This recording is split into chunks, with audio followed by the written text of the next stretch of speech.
But we begin on Capitol Hill. The House officially has less than 48 hours to pass a budget. They could soon vote as early as in the next hour or so, but one Republican is calling the Senate version of the bill, quote, a non-starter. Another is asking to delete and replace the language of the bill in its entirety. Both House leaders, though, are standing their ground. Listen. I encouraged them to amend it as lightly as possible. They went a little further than many of us would have preferred.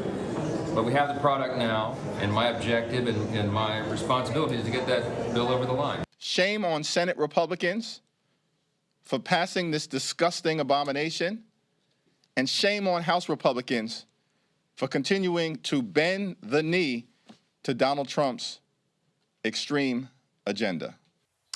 CBS News' Caitlin Huey-Burns is on Capitol Hill for us this morning, and she joins me now from the Hill. Caitlin, Speaker Johnson and others were working well into the night on this bill. Have they calmed any of those concerns yet?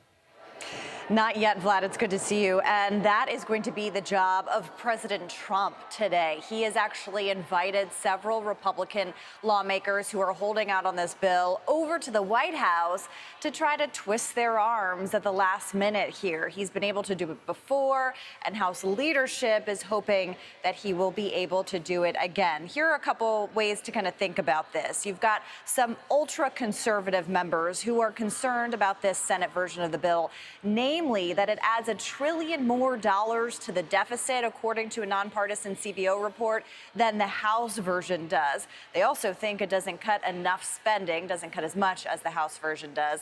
Then, Vlad, you've got some moderates who are concerned about these deep cuts to Medicaid, deeper on the Senate side version than on the House side. Also, some concerns about lowering the state and local tax deduction and those kinds of items. We are still deep in the sausage-making process here, with just a couple of days before the president's arbitrary July 4th deadline. So today is all about the wrangling. As you see on your screen there, they are starting voting on all the procedural kinds of hurdles that they have to do before they can actually get to the bill. But Vlad, I should note that the biggest issue facing these lawmakers today is travel. The weather in Washington last night was terrible. Lots of thunderstorms, delayed, canceled, lots of flights. Some lawmakers were driving as many as 14 hours to get here. So a lot of travel delays could actually be the thing that impacts today's vote.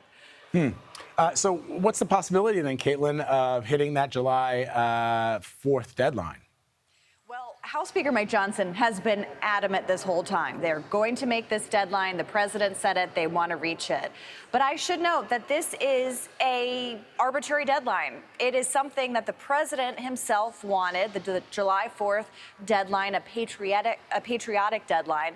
But it really has no bearing on this actual legislation. It's not like it needs to be passed by then. But the other thing to keep in mind about Capitol Hill, if you don't have any sort of deadline, you're just going to be waiting forever, the longer this drags out. So that's also kind of facing Republican leaders here. The president wants this done, so they want it done, and especially before the July 4th recess. All right, Caitlin Huey-Burns for us this morning. Thank you very much.